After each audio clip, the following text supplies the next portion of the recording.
नमस्कार। ग्रहों की गोचरीय स्थिति पर रेगुलर वीडियो पाने के लिए साप्ताहिक राशिफल, मासिक राशिफल, त्रैमासिक राशिफल और ग्रहों के बाकी गोचर पर भी रेगुलर अपडेट्स पाने के लिए, जिसके हिसाब से आप अपने जीवन में थोड़ी गाइडेंस प्राप्त कर सकें, इसके लिए मेरे चैनल को अवश्य सब्सक्राइब करें। जिन लोगों ने सब्सक्राइब कर रखा है वो ऑल ये जो नोटिफिकेशन सेटिंग होती है इसको क्लिक करें, क्योंकि कभी कभी कुछ लोग बोलते हैं उनको नोटिफिकेशन नहीं मिलती। आशा करता हूँ चैनल को सब्सक्राइब करेंगे और रेगुलर वीडियोस अवश्य आप देखेंगे। नमस्कार। ओम गणेशाय नमः। ओम नमः शिवाय। मैं निखिल ज्योतिष आचार्य आप सभी का मेरे चैनल पर पुनः स्वागत करता हूँ। आशा करता हूँ कि आप सभी स्वस्थ होंगे। महादेव की कृपा आप सभी पर सदैव बनी रहे।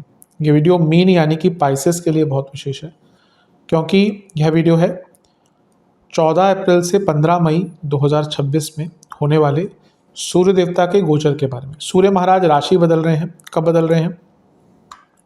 14 अप्रैल को, जैसा मैंने कहा, और वो आपके धन स्थान में आकर बैठ जाएंगे। उच्च की अवस्था के हो जाएंगे। यहाँ पे सूर्य की विशेषता अगर हम ज्योतिष के संबंध से बाहर भी देखें तो बहुत है। हम सबको भी पता है सूर्य है तो हम हैं। सौरमंडल कहा जाता है तो हम सौरमंडल का भाग हैं। तो सौर क्या है? उसमें सूर्य। और ज्योतिष में आए तो पावर, अथॉरिटी, सरकार, पिता, हड्डियाँ, नेत्र, बहुत कुछ सूर्य के अधीन है। उनकी राशि भी है कि जो है छठा भाव, तो छठे भाव के स्वामी हैं। यहाँ पे वो कुछ दिनों के लिए शुक्र के साथ रहेंगे, करीबन 4-5 दिन के लिए, 19 तारीख तक। उसका भी इम्पैक्ट होगा और उन पर केतु की दृष्टि है, उसका भी इम्पैक्ट होगा। तो क्या क्या इम्पैक्ट आएगा इन सब चीज़ों का, यही हम विवेचना करेंगे। यदि आपकी लग्न राशि या चंद्र राशि मीन है, दोनों ही गाइडेंस के लिए देख सकते हैं। जहाँ से सूट और रिलेट ज़्यादा करता है वहाँ से देखिए। व्यक्तिगत तौर पे मेरा मानना है लग्न से देखेंगे तो अच्छा, इनकेस नहीं पता है तो चंद्र राशि से भी इसको देख सकते हैं। शुरू करते हैं इस अत्यंत महत्वपूर्ण राशिफल का। शुरू करते हैं। सबसे पहले सूर्य कहाँ पे आ रहे हैं? दूसरे भाव में। यहाँ पे उच्च की अवस्था के हो रहे हैं, यानी कि उनको स्थान बल प्राप्त हो रहा है, और यहाँ पे स्ट्रांग हो रहे हैं, यहाँ पे बली हो रहे हैं। कोई ग्रह जब स्थान बली होता है तो स्वभाव को भी बल प्रदान करता है। तो धन स्थान का बली होना यानी कि धन का आगमन, पैसा आएगा, बड़ी मात्रा में पैसा आएगा, धन बढ़ेगा, इन्वेस्टमेंट के मौके, सेविंग्स के मौके, पहले आपने इन्वेस्ट किया है वहाँ से कुछ लाभ प्राप्त होगा। तो ये बहुत श्रेष्ठ चीज़ें दिख रही हैं। दूसरे घर के सूर्य शास्त्रों में भी कहा है कि व्यक्ति को भाग्यशाली बनाते हैं। अगर आप खुद की राशि में या मित्र राशि में, स्वराशि में, उच्च की राशि में बैठे हैं तो अपने आप में दिख रहा है कि धन के लिए, धनागमन के लिए ये बहुत अच्छा है, क्योंकि ये अर्थ त्रिकोण है।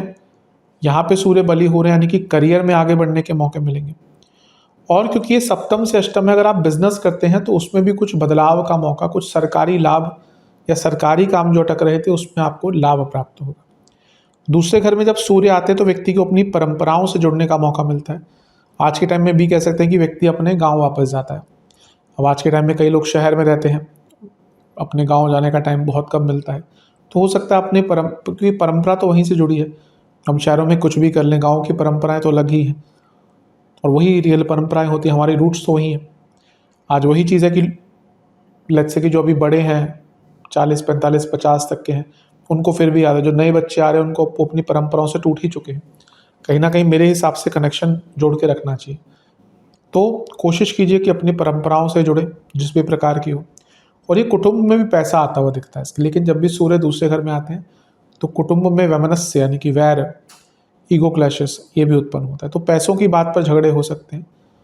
दूसरे घर के सूर्य लाइफस्टाइल को बेटर करते हैं। तो अगर आप अपने लाइफस्टाइल को थोड़ा बेटर करना चाहते हैं, पैसा बढ़ाना, पैसा लगाना चाहते हैं, भी पैसा कमा रहे हैं तो कहाँ लेके जाएंगे? लगाइए अपने आसपास कुछ भी चीज़ें। कई लोग तो बस बैंक में रखते हैं या फिर प्रॉपर्टी में लगाते रहते हैं। अरे भैया, कहाँ लेके जाओगे? अगर आपके पास पैसा है उसको अपने ऊपर खर्च करो। तो ये टाइम है अपने लाइफस्टाइल को बेटर करने का। और दूसरे घर में जब सूर्य इतने स्ट्रांग हो रहे हैं तो आपकी वाणी का प्रताप बहुत बढ़ेगा, आपको की वाणी का प्रभाव बहुत बढ़ेगा। तो ये बहुत अच्छा है। यहाँ पे सूर्य जो है शुक्र के साथ है, जो अष्टमेश है। तो पैतृक संपत्ति का कुछ लाभ, पैतृक संपत्ति के आसपास कोई प्रॉपर्टी लेना चाहते हैं, उसका विस्तार करना चाहते हैं। कभी कभी होता है व्यक्ति के पास पैसा है, जहाँ पे रहता है वो सोचता है कि यहाँ तो है 2-3 प्रॉपर्टी, अपने गांव में कुछ लेते हैं। तो ये समय उसके लिए बहुत अच्छा है। और जो शुक्र है वो तीसरे घर के स्वामी भी हैं और सूर्य छठे घर के स्वामी हैं, दोनों उपचय भाव हैं। तो जीवन को आगे लेके जाने, कुछ नया सीखने का, कुछ नया आरंभ करने का, थोड़े रिस्क लेने का, पैसे के मामले में कुछ रिस्क लेने का, या किसी बड़ी चीज़ का आधार रखने का ये टाइम है। तो बहुत अच्छा समय है। धन तो बढ़ेगा ही, और क्योंकि ये दोनों ही ग्रह अष्टम को देख रहे हैं धन स्थान से, तो अचानक से धन की वृद्धि हो सकती है। छठे घर के स्वामी हैं सूर्य, तो कोई सरकारी काम आपका अटक रहा था, कोई पेपर वर्क अटक रहा था, कोई लोन का काम अटक रहा था, कोई बैंक का काम अटक रहा था, या ऑलरेडी करियर में कुछ विरोध आ रहे थे करियर में, या आपकी दिनचर्या खराब हो गई थी, तो उसको भी ठीक करने का अवसर मिलता है। बस ध्यान ये देना है कि दूसरे घर के सूर्य व्यक्ति की वाणी को कभी कभी बहुत कटु बना देते हैं। मतलब कि दूसरे घर के सूर्य और थोड़ा सा नेगेटिव इम्पैक्ट हो, व्यक्ति ऐसा चीज़ बोल देता है, सामने वाला व्यक्ति एकदम अपनी नज़रों से घिर जाता है। ऐसी क्षमता होती है।